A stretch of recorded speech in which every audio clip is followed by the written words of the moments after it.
شاهزاده که حالا 40 سال داشت به زادگاه خویش بازگشت و مردم آنجا را تشویق به شورش کرد.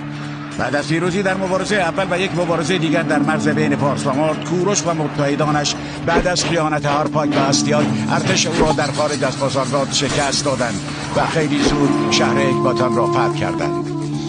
تقریبا بلافاصله اوکراینان ماد در هیرکان، پارت و باختران نیز تسلیم شدند. امپراتوری هخامنشی که در ابتدا همکاری بین پارس و ماد بود زاده شد.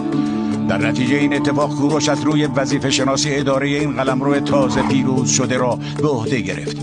قلمروهای او به چند حوزه نیمه مختار تقسیم شد که به ساتراپی ها معروف بودند و توسط ساتراپ‌های اداره می شدند که کوروش از بین پارسی ها و مادی ها انتخاب می کرد. ناظرانی برای بررسی عملکرد حکمفرمایان کوچکتر ارسال شدند و 10,000 تن از بهترین جنگجویان کوروش به عنوان گارد جاویدان انتخاب شدند. شاه شاهان تمام این کارها را تحت پوشش معاهدات دوستانه انجام داد که با همسایگان قدرتمندش بابل و لیدیه بسته بود. با این حال پادشاه لیدیه کروزوس با اطمینان از پاسخ دو پهلوی پیشگویی معبد دلف شروع به گردآوری نیرو برای حمله به این قاصد پارسی کرد. پیشگو گفته بود با شروع جنگ یک امپراتوری بزرگ نابود خواهد شد. سال 548 پیش از میلاد کوروش که احتمالاً خبرها را از جاسوسان ارتش در رودخانه هلیس دریافت کرده بود، نمایندگانی را به ایبنیا در یونان فرستاد و از آنها خواست وارد جنگ نشوند. ولی شهرهای وفادار به لیدیه به استثنای شهر میلیتوس بیدرنگ این درخواست را رد کردند. این تصمیم بین یونانی‌های دریای اژه در نهایت بیش از نیم قرن بعد محرک جنگ‌های افسانه‌ای ایران و یونان شد.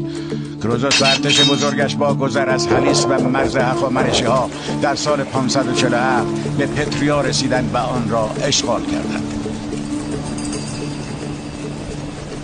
کوروش با شنیدن خبر تجاوز به پایتخت خود اکباتان به سمت غرب لشکر کشید تا با لیدیایی هایی که توسط ارتش وفادار ساتراپی ها در سطوح مختلف به آنها پیوسته بودند مقابله کند. هسته نیروهای او شامل پارسی ها و مادی ها بود، اما از سراسر ایران در این ارتش حضور داشتند. وقتی ارتش هخامنشی که از ارتش لیدیه کوچکتر بود سر رسید، پتریا سقوط کرده بود و مردمش به عنوان برده به لیدیه فرستاده شده بودند. پادشاه لیدیه که به توانایی خودش برای شکست کوروش اطمینان داشت آماده مبارزه شد، اما در جنگی که یک روز کامل به طول انجامید ایرانیان ارتش لیدیه را در هم شکستند و کروزوس را وادار به عقب نشینی به سمت سردیس کردند. پادشاه لیدیه انتظار داشت فرارسیدن زمستان از حمله کوروش جلوگیری کند.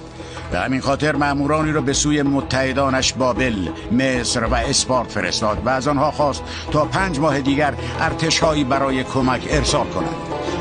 از روی اجبار تمام مزدوران خود را با دستورات مشابه به جاهای دیگر فرستاد، ولی کوروش برخلاف روند مبارزه در این بازه زمانی مسیر